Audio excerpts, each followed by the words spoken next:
bonjour à tous. Le but de cette vidéo, c'est de vous améliorer, de prendre les meilleures armes possibles. Donc les meilleures armes, je pense, à mon avis, en tout cas je me fais défoncer surtout par la M13. Et j'ai pris beaucoup de temps à faire une M13 plus ou moins polyvalente. Alors ça va être une M13 pour la longue portée, la courte portée, mais pas la moyenne portée, mais la courte portée difficilement.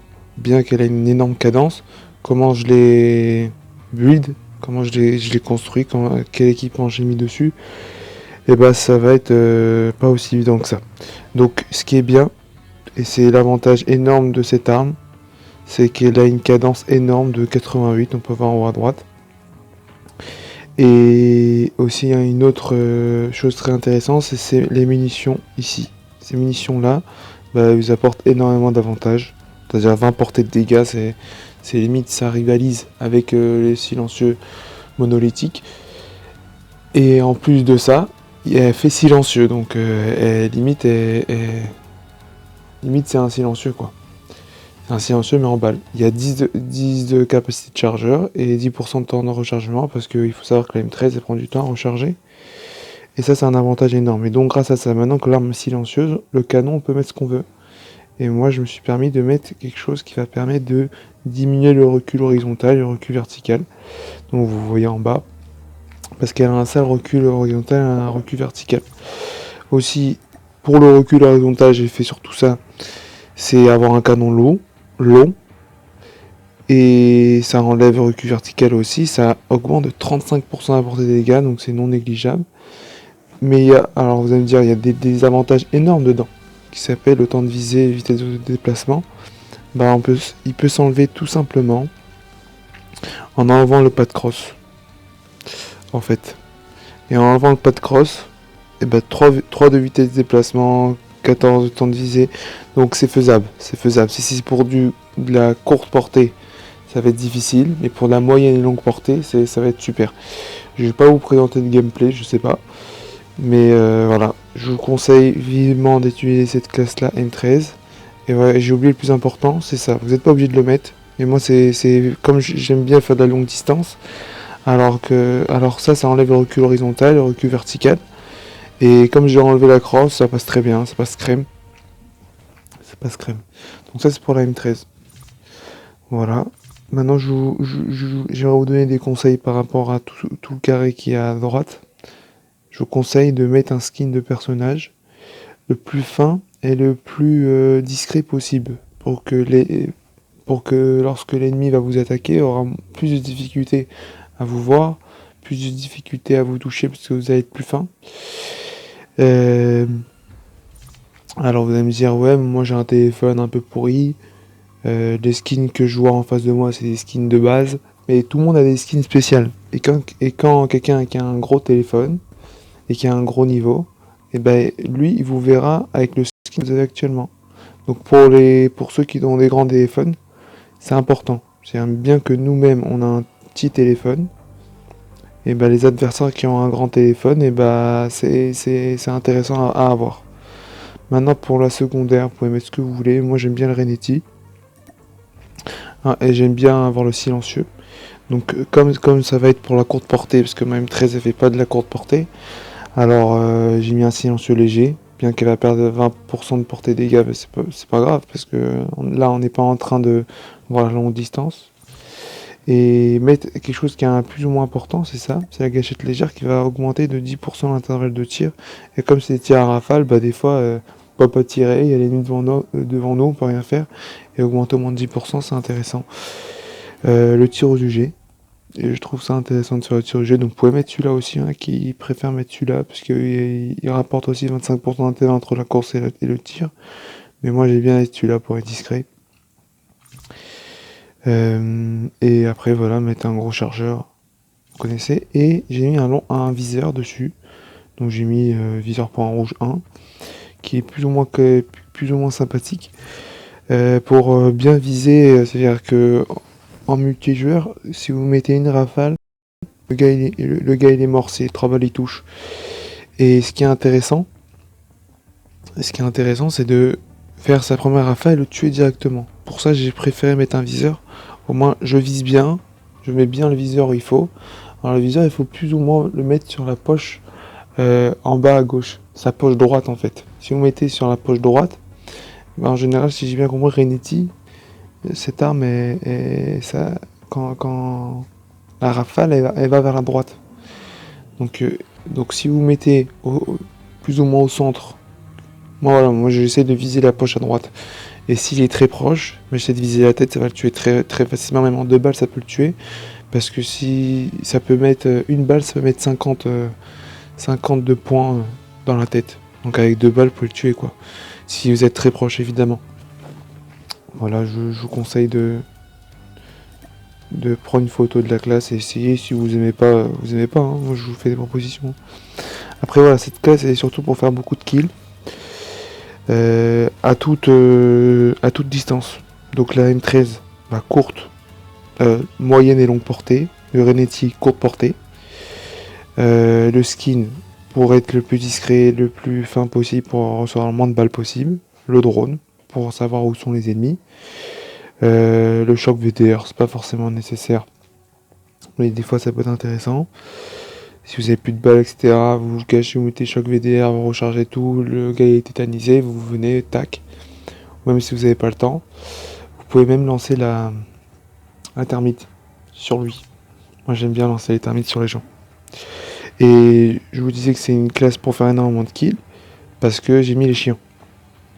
Alors, il faut savoir les chiens, pour que les chiens agissent, il faut que vous restez vivant. Avant c'était pas comme ça, bien que vous étiez mort, vous étiez éliminé, vous avez la possibilité de continuer le chien avait la possibilité d'attaquer. Mais maintenant c'est plus le cas, donc ça c'est un truc à savoir. Donc imaginez, vous avez plus de balles, vous êtes très low, vous vous cachez, vous mettez les chiens, et il fait le café. Et aussi voilà, pour encercler un ennemi, vous mettez entre 2 parois, c'est-à-dire vous mettez derrière une cover, vous lancez le chien, vous voyez qu'il part à gauche, vous partez à droite, vous êtes sur l'ennemi il peut rien faire. Il peut pas tirer sur le chien, parce que s'il tire sur le chien, vous êtes mort. Et s'il vous tire sur vous, c'est ce qu'il y a à faire. En général, vous tirez sur la personne parce que le chien meurt automatiquement, comme je l'ai expliqué. Et si vous avez le temps de bouger, etc., le chien pourra le défoncer. Voilà. Après, il faut savoir jouer, quoi. Je vous conseille en équipement mortel la termite, ou peu importe ce que vous aimez en vrai. Mais j'aime bien la termite parce qu'elle fait des dégâts constants. Elle fait des dégâts directement. Donc imaginez, vous avez mis le mec hyper low, etc., vous avez plus de balles, vous lancez la termite n'importe où, ça lui met 18 points de dégâts, 18 points de vie sur lui, donc voilà, c'est très intéressant. Et c'est aussi intéressant avec la paralysante, mais je vous conseille aussi le système trophy qui est fort intéressant.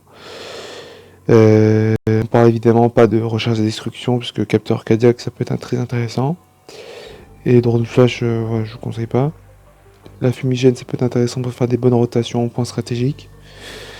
Et même pour la domination, ça peut être très intéressant. À vous de voir. Maintenant pour les atouts.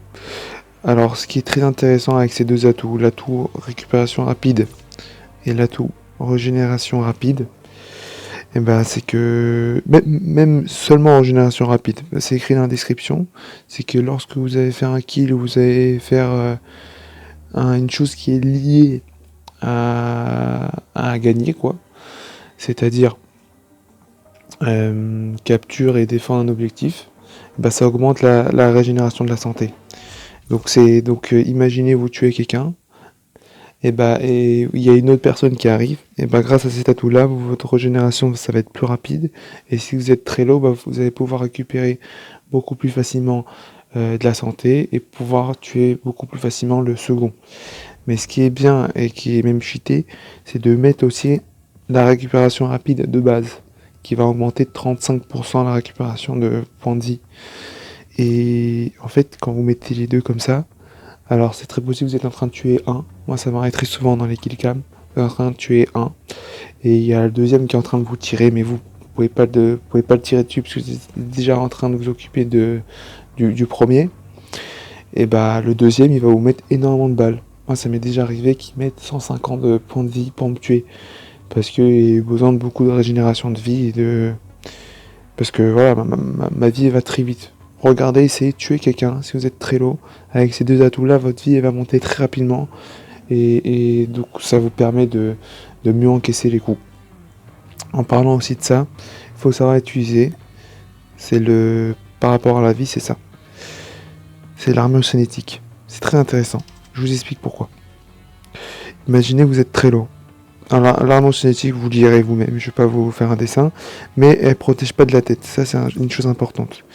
Imaginez que vous êtes très low, vous avez des amis qui va arriver sur vous, qu'est-ce que vous faites? Vous mettez la régénération rapide, ça dure quelque chose comme 3-4 secondes je crois, et ça vous permet de laisser votre vie récupérer. Parce que si quelqu'un vous touche, encore une fois, et vous allez mourir parce que vous êtes one tap.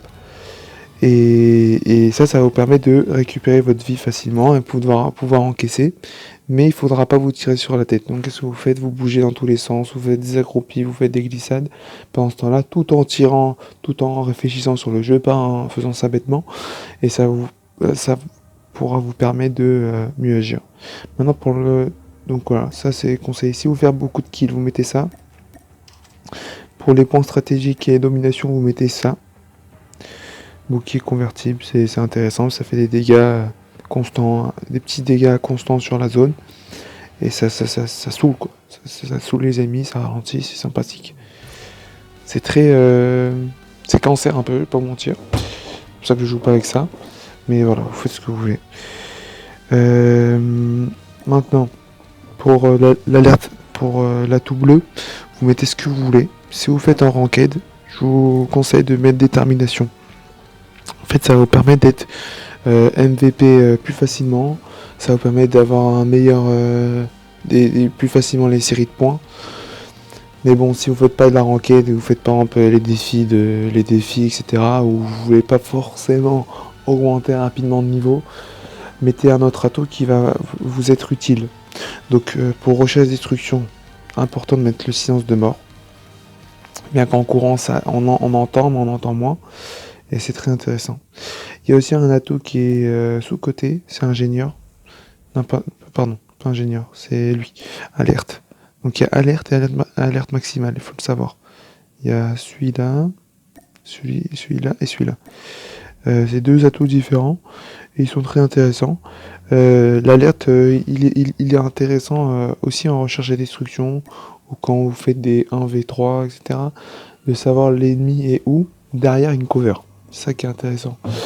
Derrière une cover pour savoir où il est. Et en fait, il va vous afficher sur votre mini-carte un voyant en disant de tel côté. Donc ça va être gauche, droite, devant, derrière. Sur la mini-carte, hein, pas de votre corps. Et ça va vous permettre de savoir où est l'ennemi. Et ça peut être intéressant. Mais à l'alerte maximale, c'est aussi intéressant, surtout sur du long range, à longue portée. Parce qu'à courte portée, on sait quand quelqu'un nous tire dessus. Mais à longue portée, par exemple sur Crossfire, c'est intéressant de savoir qu'il y a un sniper qui nous vise, on le voit pas forcément. Et donc ça nous permet d'aller directement dans une cover ou de le tirer directement. C'est intéressant, ça permet, et aussi cet atout il est intéressant parce qu'il permet de pinguer les ennemis. Donc imaginez un ennemi qui est difficile à tuer, le pinguer ça peut permettre de le tuer plus facilement. Aussi il faut savoir que le ping, il est au-dessus de sa tête, environ à 1 mètre de sa tête. Donc si lui il est derrière une cover, vous pouvez voir le ping et vous pouvez savoir où il est au moment donné. C'est très intéressant parce qu'imaginez qu'il sorte sa cover, vous allez le savoir avant qu'il lui-même sorte sa tête. Si vous voyez qu'il s'approche de la cover, vous savez qu'il va sortir. Donc vous mettez votre viseur, vous tirez et vous avez gagné quoi. Très intéressant. Aussi intéressant pour pinguer les tourelles parce que malheureusement on regarde pas tout le temps la mini-carte et on voit pas la tourelle. Et des fois on sort, on voit la tourelle nous défonce, on n'a aucune cover, on est mort. Si on la ping, et ça permet à des ennemis à des coéquipiers de savoir où est la tourelle et pas de se faire tuer. Ça peut être intéressant. Aussi, voilà. Voilà, donc voilà, c'est à peu près tout. Pour les séries de points, j'ai dit le drone et le comment ça s'appelle? Le choc de VDR. vous mettez ce que vous voulez, ça peut être aussi une tourelle, ça peut être intéressant. Et je vous conseille toujours de mettre, voilà, il y a 3 séries de points qu'on peut mettre, je vous conseille toujours de mettre 2 plus ou moins à bas point, c'est-à-dire il y a besoin, voilà, là il y a 400 et 450, à bas point, pas des grands points, et toujours un à grand point, c'est-à-dire que en gros si vous faites énormément d'élimination, 1000, c'est-à-dire sans l'atout détermination, qui vous augmente de 25%, et ben 1000, ça revient à 10 kills. Ou même moins si vous faites d'autres points par d'autres moyens. Mais et c'est intéressant. Pourquoi c'est intéressant d'en mettre un? Bah au cas où si vous faites une grosse série, bah voilà, vous avez un hélicoptère furtif, ça aide énormément dans la partie. Voilà, si vous avez des questions, vous le dites. Bonne journée.